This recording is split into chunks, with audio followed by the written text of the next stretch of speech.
কেমন আছেন সবাই? নিশ্চয়ই সকলে খুব ভালো আছেন, আমিও ভালো আছি। মৌলাভস কুকিংয়ে আপনাদের সকলকে স্বাগত। আজকের রেসিপি পটল বাটা।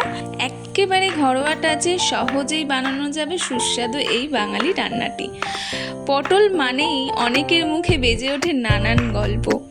দিদার বাড়ির রান্নাঘর আর ওই ঘ্রাণে ভরা পটল বাটা, উফ কি যে ভালো লাগে, ভাবলেই জিভে জল চলে আসে। এখানে আমি পটল নিয়েছি, পটলগুলো ছোট ছোট করে কেটে নিচ্ছি। কি কি লাগছে আমি সব উপকরণ লিখে দিয়েছি। এখানে ফ্রাইং প্যানে সর্ষের তেল দিয়ে শুকনো লঙ্কাগুলোকে ভালো করে লাল লাল করে ভেজে আমি তুলে রাখছি। পুরো ভিডিওটি স্কিপ না করে দেখার অনুরোধ রইল, এবং যারা আমার চ্যানেলে নতুন আছেন তারা আমার চ্যানেলটিকে অবশ্যই সাবস্ক্রাইব করে নেবেন এবং আমার পাশে থাকার অনুরোধ রইল।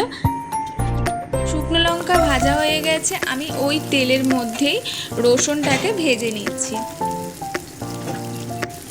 রসুনটা ভাজা ভাজা হয়ে গেছে, এবার কুচিয়ে রাখা পেঁয়াজগুলো আমি এর মধ্যে অ্যাড করে দিচ্ছি। আমি এখানে দুটো বড় সাইজের পেঁয়াজ নিয়েছি। আপনারা যেমন পটল ইউজ করবেন সেই অনুযায়ী কিন্তু পেঁয়াজটা দেবেন। পেঁয়াজ রসুনটা একটু বেশি থাকলে পটল বাটাটা খেতে আরও বেশি টেস্ট লাগে। এর মধ্যে আমি দিয়ে দিলাম পরিমাণ মতন হলুদ আর নুন।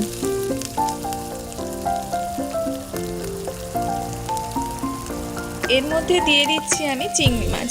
আপনারা চাইলে একটু বেশি করে চিংড়ি মাছ দিতে পারেন, এতে খেতে আরও বেশি সুস্বাদু হয়। আমার কাছে যতটা অ্যাভেলেবেল ছিল আমি ততটাই দিয়েছি, আর না দিলেও কোনো ব্যাপার না, না দিলেও খেতে অনেকটাই টেস্টি হয় এই পটল বাটা।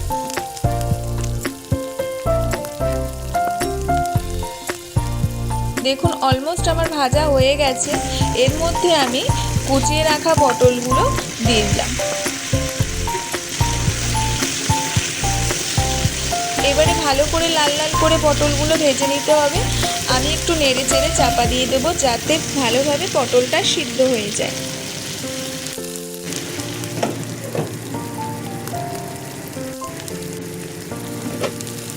দেখুন পটলটা সিদ্ধ হয়ে গেছে, অনেকটা কিন্তু ভাজা ভাজা হয়ে গেছে। এরকমভাবে লাল লাল করে ভেজে নিতে হবে। দিয়ে দিলাম পরিমাণ মতন চিনি। এবারে আমি পটলগুলো সব তুলে নিয়ে আমি শিলনোড়াতে বেটে নেব। আপনি চাইলে কিন্তু মিক্সিতেও বেটে নিতে পারেন। এবারে আমি ভেজে রাখা শুকনো লঙ্কাগুলো এর মধ্যে দিয়ে দিলাম, দিয়ে এবারে আমি বেটে নেব। আমি ভালো করে শিলনোড়ায় বেটে নিচ্ছি। আপনারা চাইলে মিক্সিতেও বেটে নিতে পারেন। একদম মিহিভাবে বাটতে হবে, তাহলে খেতে ভীষণ ভালো লাগবে। এই পটল বাটা কিন্তু দানাওয়ালা পটল দিয়ে করলেই বেশি ভালো লাগে।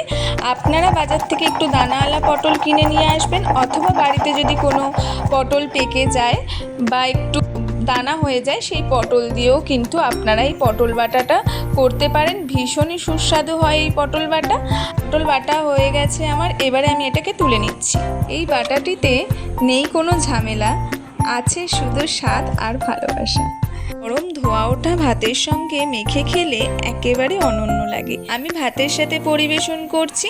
পটল বাটা সামনে রেখে আমি আর বসে গল্প করতে পারছি না।